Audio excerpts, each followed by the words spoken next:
Parents, do not abandon your children. You are their only anchor in a world that is becoming increasingly chaotic. So let me show you how to start helping your child, especially as they enter pre-adolescence, to understand an essential principle about themselves. Because you see, our children arrive in a world where everything moves too fast. We push them to think like adults. We expose them to ideas they don't even have time to digest. And without meaning to, we end up breaking something precious inside them, their imagination. Today I'm going to show you why this is serious and how to avoid it. When your child approaches the age of 10, you can gently help them understand something extraordinary about their own brain. You can tell them a simple phrase that could stay with them for life. You know my heart. Your brain doesn't always know the difference between what you imagine, what you remember, what you desire, or what you fear. To the brain, all of these are just images, and it believes these images are real. Giving them this understanding is an immense gift. Because if a child doesn't grasp this, they will grow up in confusion.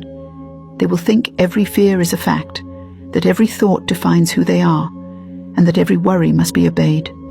When in reality, the majority of a child's fears are just images their brain doesn't know how to categorize yet. Explain to them gently, in your own words, that their brain works like a projector.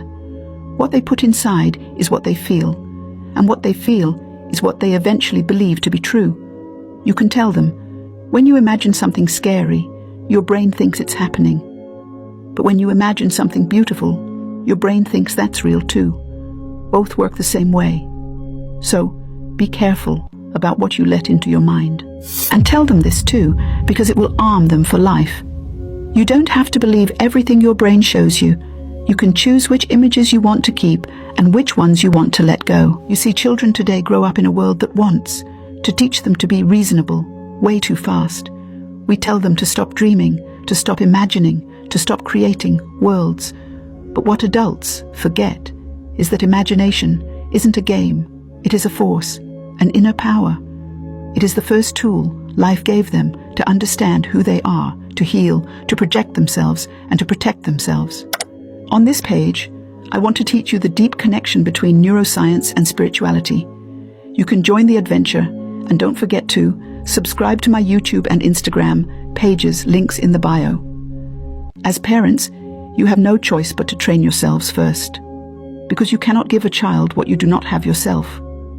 So parents, do not kill your children's imagination. On the contrary, help them understand how it works.